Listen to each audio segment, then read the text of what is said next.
Subscribe करें CBSE maths by RP Gupta को और दबाएं बेल आइकन और पाएं क्लास 9 से क्लास 12 तक का सीबीएसई बोर्ड यूपी बोर्ड का मैथ्स का सॉल्यूशन।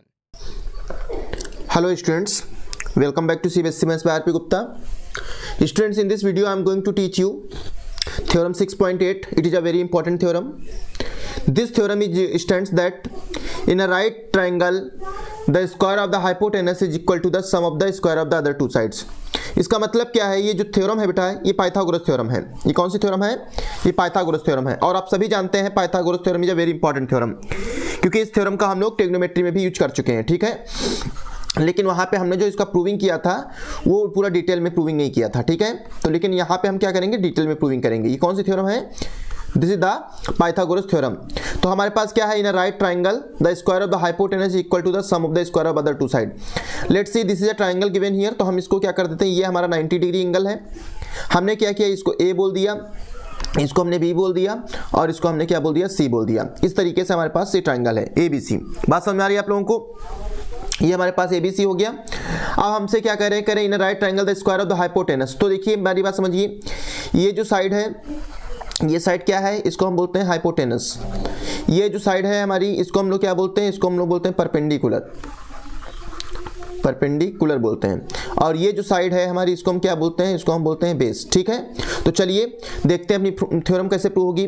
लेकिन कुछ बातें आपको और बताना चाहेंगे। आपको पता है कि हमारे यहाँ पे इंडिया में एक बहुत ही अच्छे मैथमेटिशियन थे, बौधायन। उन्होंने ये थ्योरम बहुत पहले दे दी थी, पाइथागोरस के पहले, बहुत पहले थ्योरम बता दी थी इसके बारे में। उन्होंने बताया था कि राइट, अगर हमारे पास कोई रेक्टेंगल है और रेक्टेंगल में कोई डायगोनल ड्रॉ कर दें तो डायगोनल का स्क्वायर जो होगा उसके रेक्टेंगल के बेस स्क्वायर और उसके परपेंडिकुलर स्क्वायर के सम के इक्वल होता है। लेकिन क्या बताया जाए, अपने इंडिया में जो भी है उनकी चीज़ें ज़्यादा लोगों तक पहुँच ही नहीं पाती हैं। यही सब चीज़ें हैं, क्या किया जा सकता है। चलिए अपनी थ्योरम प्रूव करते हैं। तो सबसे पहले हम क्या करते हैं? यहाँ पे छोटा सा काम करते हैं। देखो गिवन क्या क्या है हमारे पास है, जो चीज़ें गिवन है वो लिख लेते हैं यहाँ पे, ठीक है ना। तो हमारे पास गिवन क्या क्या है? हमारे पास गिवन है triangle ABC where angle B is 90 degree. ये चीज़ हमारे पास गिवन है, ठीक है। उसके बाद हमको प्रूव क्या करना है? हमको टू प्रूव हमको प्रूव करना है AC square equal to AB square plus BC square, correct है। हाइपोटेनस का स्क्वायर इक्वल टू बेस का स्क्वायर प्लस परपेंडिकुलर का स्क्वायर, ठीक है। अब हम क्या करते हैं? थोड़ा सा कंस्ट्रक्शन करते हैं। और कंस्ट्रक्शन बहुत ही इंपॉर्टेंट है ज्योमेट्री में। तुमको पता है ज्योमेट्री में का बा? ज्योमेट्री में कंस्ट्रक्शन बा। तो देखना, इस तरीके से हमने परपेंडिकुलर ड्रॉ कर दिया। इस तरीके से आप देख पा रहे होंगे मेरी लाइन थोड़ा सा टिल्ट हो रही है, लेकिन आपको डायरेक्टली स्ट्रेट लाइन ड्रॉ करनी है। और ये जो होगा ये क्या करेगा? ये 90 डिग्री का एंगल फॉर्म करेगा, ठीक है। तो हमने क्या परपेंडिकुलर ड्रॉ किया? इसको कुछ बोल दीजिए आप। ABC था हमारे पास, कुछ भी बोल दीजिए, D बोल दीजिए इसको। तो हम इस तरीके से बोल सकते हैं कंस्ट्रक्शन में हमने क्या किया कि जो BD है वो परपेंडिकुलर है किस पे? कौन सी लाइन पे?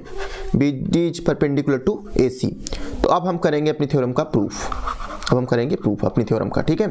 तो देखिए, अगर आपको थ्योरम 6.8 समझनी है तो 6.8 समझने के पहले आपको थ्योरम 6.7 देखनी पड़ेगी, क्योंकि 6.7 में मैंने कुछ चीज़ आपको समझाई है, ठीक है। थ्योरम 6.7 देखिए, उसके बाद वाली थ्योरम देखिए। तो अब हम करने क्या जा रहे हैं यहाँ पे? अगर हम कहें फ्रॉम थ्योरम 1, अगर हम थ्योरम 1 से बात करें तो थ्योरम 1 में हमने एक चीज प्रूव की थी, जब कभी कोई राइट एंगल ट्रायंगल होता है और अगर उसके राइट एंगल के वर्टेक्स से हम एक परपेंडिकुलर ड्रॉ करते हैं तो जो वो परपेंडिकुलर 90 डिग्री फॉर्म करता है, उस कंडीशन में जो हमको ट्रायंगल्स मिलते हैं वो ट्रायंगल सिमिलर होते हैं, ठीक है। तो हमारे पास दो ट्रायंगल हमारे पास हो जाएंगे, ट्रायंगल ADB। आप देख पा रहे होंगे ट्रायंगल ADB कहाँ पे है? This is the A, this is the D and this is the B, this triangle, the downside one. The triangle ADB similar to triangle ABC, triangle ABC। और second condition में हमको मिल रहा है triangle BDC, BDC the upper one similar to triangle ABC। बात समझ में आ रही है? ABC इस तरीके से, ठीक है। तो हम क्या बोल सकते थे? इसको हमने फर्स्ट बोल दिया, इसको हमने सेकेंड बोल दिया। चलिए फ्रॉम फर्स्ट हम लिखते हैं, फ्रॉम फर्स्ट। देखिए फ्रॉम फर्स्ट की अगर बात की जाए तो आप सभी जानते हैं हम यहाँ पे क्या कर देंगे? यहाँ पे हम का रेशियो फाइंड कर लें, क्योंकि अगर ये ट्रायंगल सिमिलर है तो हम जानते हैं उनका जो साइड्स का रेशियो होगा वो प्रोपोर्शनल होगा। तो हम बोलेंगे AD अपॉन AB। AD किसका रेशियो है? AD ADB का रेशियो है, AD अपॉन AB। हम बोलेंगे AD upon AB equal to AB upon AC, AB upon AC। अब यहाँ से हम क्रॉस मल्टीप्लाई कर लेते हैं अगर, तो हमारे पास क्या आ जाएगा? AD into AC is equal to AB into AB। तो यहाँ से जो वैल्यू हमारे पास आएगी वो आएगी AD into AC equal to AB square. इसको हमने बोल दिया क्वेश्चन नंबर 3। अब हम क्या करते हैं, हम बोलते हैं फ्रॉम सेकेंड। इक्वेशन नंबर 2 देखते हैं। तो हमारे पास क्या गिवन है? BDC गिवन है और क्या गिवन है? ABC गिवन है, ठीक है।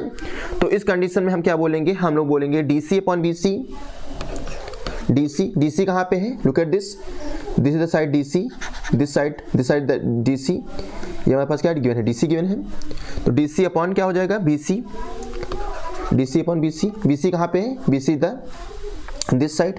तो DC अपॉन BC का रेशियो और equal to BC upon AC का रेशियो, BC अपॉन AC का रेशियो। और BC और AC जो साइड्स हैं वो ट्राइंगल ABC की साइड्स हैं, आप देख सकते हैं। और DC और BC जो साइड्स हैं वो ट्राइंगल BDC की साइड्स हैं। क्रॉस मल्टीप्लाई करेंगे तो हमारे पास आएगा BC square equal to DC into AC, DC into AC। इसको हमने बोल दिया question number 4। On adding equation, कौन सी इक्वेशन को हम ऐड कर रहे हैं इस समय?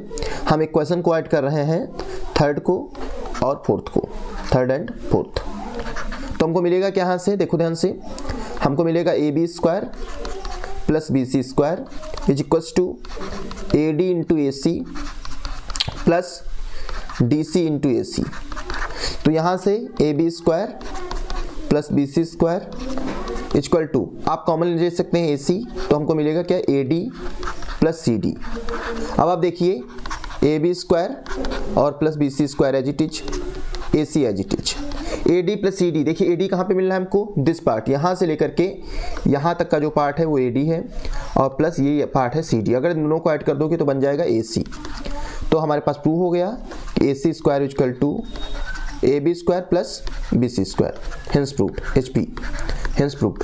तो I hope all of you understood this theorem, but again I am saying to you, अगर आपको थ्योरम 6.8 समझनी है तो उसके लिए सबसे पहले आपको थ्योरम 6.7 देखनी पड़ेगी, ठीक है।